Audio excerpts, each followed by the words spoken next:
Bonjour, je m'appelle Sarah Bermudez et aujourd'hui je vais vous présenter la production orale de la semaine.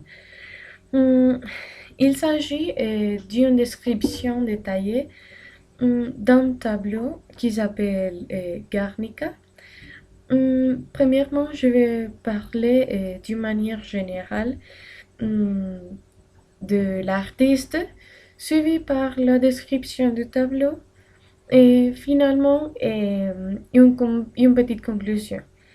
Alors, Guernica a été peinte à Paris entre le 1er mai et le 4e juin de 1937 pour Pablo Picasso.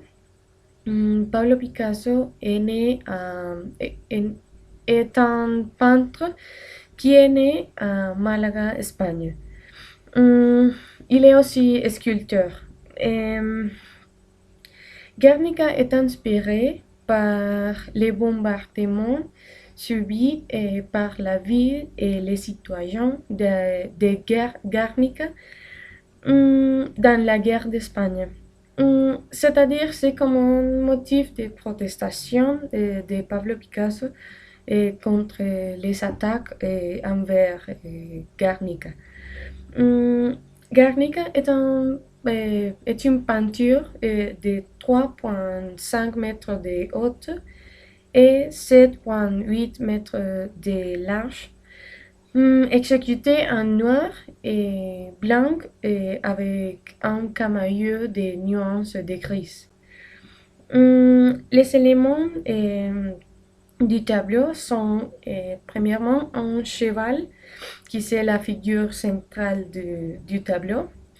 Et à gauche, il y a une femme avec son enfant mort. Aussi, derrière elle, s'adresse un taureau et finalement un guerrier mort. Et à droite, il y a trois femmes. L'une d'entre elles avec une lampe. En général, il y a beaucoup de formes géométriques dans le tableau. Alors, finalement, le tableau, je crois que c'est très intéressant parce qu'il nous montre le contexte historique et la raison réelle de la peinture et les sentiments de tristesse, de désespoir, d'impuissance pour les attaques.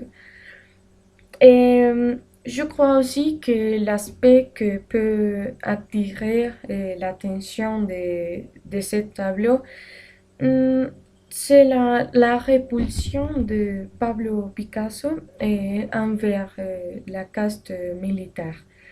Alors, Guernica, c'est une des œuvres plus importantes de Pablo Picasso.